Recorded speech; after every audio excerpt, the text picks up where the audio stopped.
নমস্কার দর্শক বন্ধু, আমি দশভুজামা ব্লগস আবারও হাজির আরও একটা গুরুত্বপূর্ণ ভিডিও উপস্থাপন করব।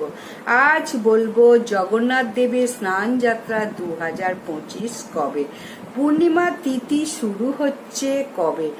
আজ বাংলার 26শে জ্যৈষ্ঠ 1432, ইংরাজি 10ই জুন, মঙ্গলবার দিবা 11টা 5 মিনিট গতে পূর্ণিমা শুরু হচ্ছে। পূর্ণিমা তিথি সমাপ্ত হচ্ছে 27শে জ্যৈষ্ঠ 1432, ইংরাজির 11ই জুন 2025, বুধবার দিবা 12টা 8 মিনিটে পূর্ণিমা সমাপ্ত হচ্ছে। উদয় তিথি মেনে পূর্ণিমা কিন্তু পালন করা হয়, বুধবারই পালন করলে অত্যন্ত শুভ। তবে যারা পূর্ণিমার পূজা দেবে মঙ্গলবারও করতে পারো। মঙ্গলবার দুপুরবেলা লাগছে 11টার পর থেকে পূর্ণিমা পুজো করা যাবে। বুধবারও 12টার মধ্যে পূর্ণিমা সমাপ্ত করতে হবে। 12টা 8 মিনিটের মধ্যে পূর্ণিমা কিন্তু সমাপ্ত করতে হবে। জগন্নাথ দেবের স্নান যাত্রা অত্যন্ত গুরুত্বপূর্ণ।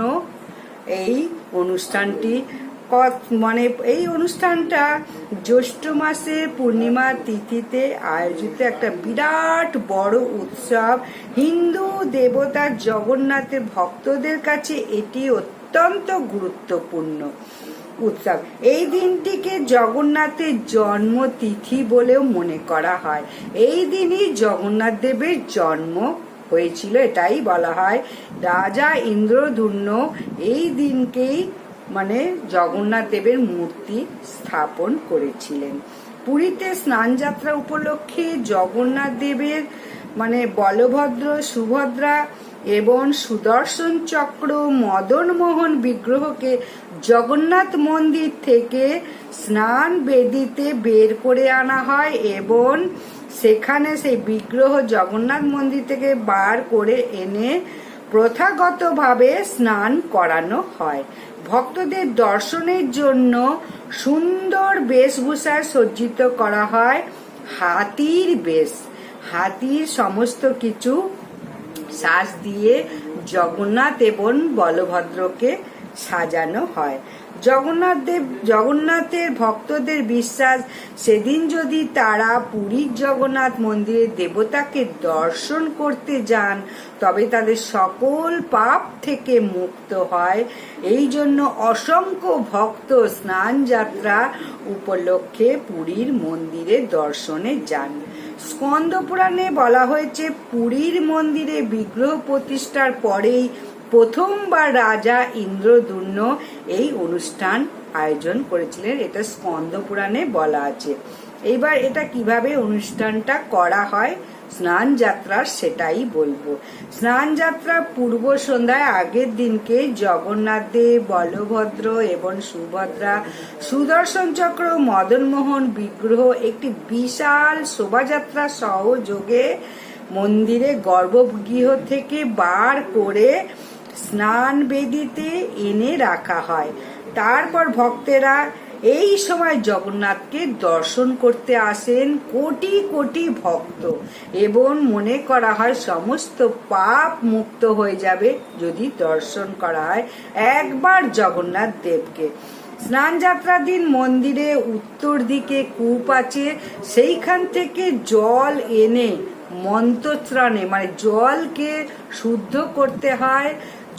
গঙ্গে চ যমুনে চৈব গোদাবরী সরস্বতী নর্মদা সিন্ধু কাবেরী জলেস্মিন সন্নিধি কুরু, এই মন্ত্র বলে জলকে শুদ্ধিকরণ করানো হয় এবং ওই জলে অগরু, কেশর, চন্দন এবং ঘি, দুধ, মধু সমস্ত কিছু দিয়ে স্নান করানো হয় মন্ত্র উচ্চারণের দ্বারা।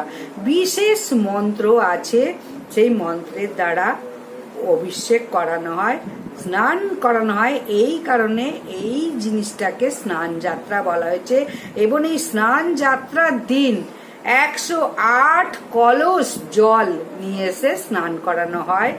জগন্নাথ দেবের বিগ্রহগুলিকে। জগন্নাথ দেব, বলরাম, সুভদ্র এবং মদনমোহন সবাইকে সুন্দর করে স্নান করানো হয় 108 কলসি জল দিয়ে বিশেষ মন্ত্র উচ্চারণের দ্বারা জলকে শুদ্ধিকরণ করে। এরপর সেই দিন এই বিগ্রহগুলো স্নান করার পর সন্ধ্যা বেলায় স্নান পর্বের সমাপ্তি হওয়ার পর জগন্নাথ ও বলভদ্রকে গণেশের রূপে সাজানোর জন্য হস্তিমুখ বিশিষ্ট মস্তক আবরণী দিয়ে পরানো হয় জগন্নাথ আর বলভদ্রকে। জগন্নাথের এই রূপটিকে বলা হয় গজবেশ। ওই দিনকেই আবার সন্ধেবেলা হস্তির পুরো মুখ দিয়ে সাজানো হয় বলে এই রূপটাকে গজবেশ বলা হয়। এবং এই বেশ সবাই দলে দলে দেখতে যায় সমস্ত জগন্নাথের ভক্তরা।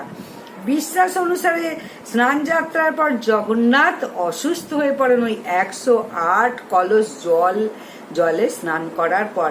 এই অসুস্থ হওয়ার সময় রাজবৈদ্য চিকিৎসাধীনে গোপনে একটা সংরক্ষিত কক্ষে রাখা হয় ওই জগন্নাথ দেব, বলরাম এবং সুভদ্রাকে। জগন্নাথের এই অসুস্থতার পর্যায়টাকে বলা হয়, এই যে 15 দিন অসুস্থ অবস্থায় একটা কক্ষে রয়েছে, এইটাকে বলা হচ্ছে অনসর। এই সময়টাকে বলা হচ্ছে অনসর নামে পরিচিত। এই সময়টাকে, এই সময় ভক্তরা দেবতার দর্শন কিন্তু পান না। তখন ওই জায়গায় তাদের দর্শনের জন্য বিগ্রহের পরিবর্তে কি করে, মূল মন্দিরে 3টি পটচিত্র রাখা হয়। মূল মন্দিরে যেখানে জগন্নাথ দেব, বলরাম এবং সুভদ্রা ছিলেন সেইখানে পটচিত্র রাখা হয়। 15 দিন সেখানে আর স্নান যাত্রার পর দর্শন করা যায় না।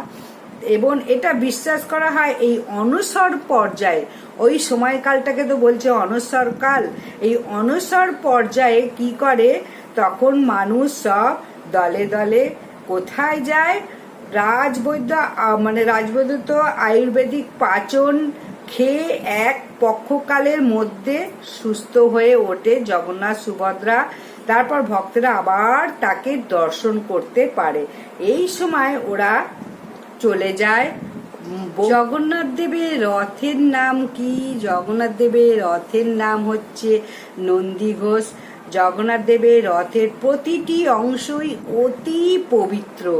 স্নান যাত্রা কেন হয়? স্কন্দ পুরাণ অনুসারে রাজা ইন্দ্রদম্ন যখন জগন্নাথ দেবের কাঠের বিগ্রহ প্রতিষ্ঠা করলেন, তখন থেকেই এই স্নান যাত্রা উৎসব শুরু হয়। আর জগন্নাথ দেবের ওই দিনকে অবশ্যই পূর্ণিমা তিথি পড়েছে। সেই সময় নিজের পুরোহিত দিয়েও করতে পারো, পূর্ণিমা তিথির সত্যনারায়ণের সিন্নি দিতে পারো, আবার নিজেও আমাপা সিন্নি দিতে পারো। আমি তো তোমাদের সব সময় বলি যে নিজেও আমাপা সিন্নিটা তোমরা দিয়ে দাও। তাহলে অবশ্যই জগন্নাথ দেবের স্নান যাত্রা অনুষ্ঠানটা হচ্ছে 11ই জুন বুধবার। এই দেব স্নান পূর্ণিমা তিথিতে পালিত হয়। এই দেব স্নানটা, স্নান যাত্রাকে দেব স্নানও বলা হয়। এই দেব স্নান পালিত হচ্ছে পূর্ণিমা তিথিতে। এই স্নান যাত্রার সময় জগন্নাথ দেবকে স্নান করানোর পর হাতির পোশাক পরানো হয়, গজবেশ। এই সময়টাকে বলা হয় গজবেশ। গজবেশে দেখতে তো দারুণ লাগে। সেই দৃশ্য দেখতে দলে দলে ভক্তরা যান পাপ মোচন করতে, পাপ খণ্ডন করতে। তাহলে আজকের মতো বিদায় এখানেই শেষ করছি। আশা করছি প্রত্যেকের ভালো লেগেছে। নমস্কার।